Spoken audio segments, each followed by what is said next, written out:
So, what is dynamic typing? Okay, it's a very interesting topic. We'll go point by point. Uh, these concepts are just the overview of what a particular concept is. We will go in depth as the series proceeds. I promise you that. Just have patience and stay with me. So what variables in JavaScript? JavaScript do not subscribe to the concept of types. We do not have any particular value type in JavaScript. A variable in JavaScript can be assigned and reassigned into any type. What I'm trying to say, we'll see in practical examples also and here also, right? So basically, so suppose there is a variable and it has got a number. It can be reassigned to a string. It can be reassigned to a boolean, right? Does not happen in all the programming language. Happens in JavaScript and dynamically typed language. Okay. So if a variable is integer, for example, where a equals to 10, a can be reassigned to something called Abhishek. A equals to Abhishek or a equals to true, and it is perfectly valid in JavaScript. So a can be 10, a can be Abhi, a can be 10.11, which is basically in Java. If we see, it's a number, it's a string, it's an integer, it's a string, and it's a float value, right? So this is perfectly acceptable in JavaScript, but it is not in statically typed language, which identify the types. Also, when we talk about objects in JavaScript, we can dynamically increase or decrease an object's length. Basically, we can dynamically increase the properties of an object. For example, say suppose we have got this constructor function obj, right? It gets these properties x and y. X equals to x and y equals to y. Basically, it has got two properties, x and y. We create an object and pass these properties 1 and 2. So x will be 1, y will be 2. The structure of the objects looks like this, dictionary structure, plain and simple. But we can also do something like this, where obj.z is equal to 3. We can do this on fly, on runtime. We are creating a new property for that object obj and setting it at 3. So now the object has got 3 different properties, which is x1, y1, x, y, and z, which is 1, 2, 3. And this is also perfectly acceptable. Try doing this in Java or in any statically typed language. That language will say, bro, are you mad or what? I have given you certain types. Oblige with that because this is something which is a concept of dynamically typed languages, and Java or any statically typed language will not comply with it, right? Let's see this practically in action. That will increase that will actually make the concept more clear. We were talking about dynamic typing, right? So it's interesting how languages like JavaScript and Java work differently. So in JavaScript we do not have any types, but in Java we do, right?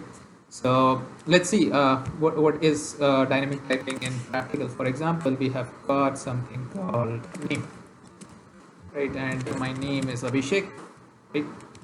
Now I can assign this name to 12, and then I can assign it to say a true. So as you can see, this is a string, this is a number, and this is a Boolean value. The same variable holds all 3 kinds of data types, right? So if we see, if we console.log this particular variable, we can see it does not fail for any of them, right? It can hold anything. It's an all-inclusive liberal language, right? So you see Abhishek and 12 and true, so it can hold everything. So that's why it's called a dynamically typed language, because it can be reassigned with any kinds of values. And also what I'm going to show you is something that actually makes it very, very interesting. So suppose we have got an object obj constructor, and we have got something like this, and we create an object, say for x and y.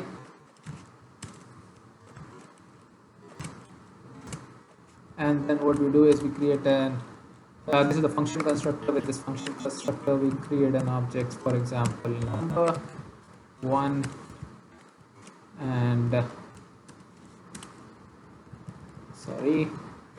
number 1, and we'll do something like new obj, and we'll pass our values 1, 2, and then we'll console.log, right?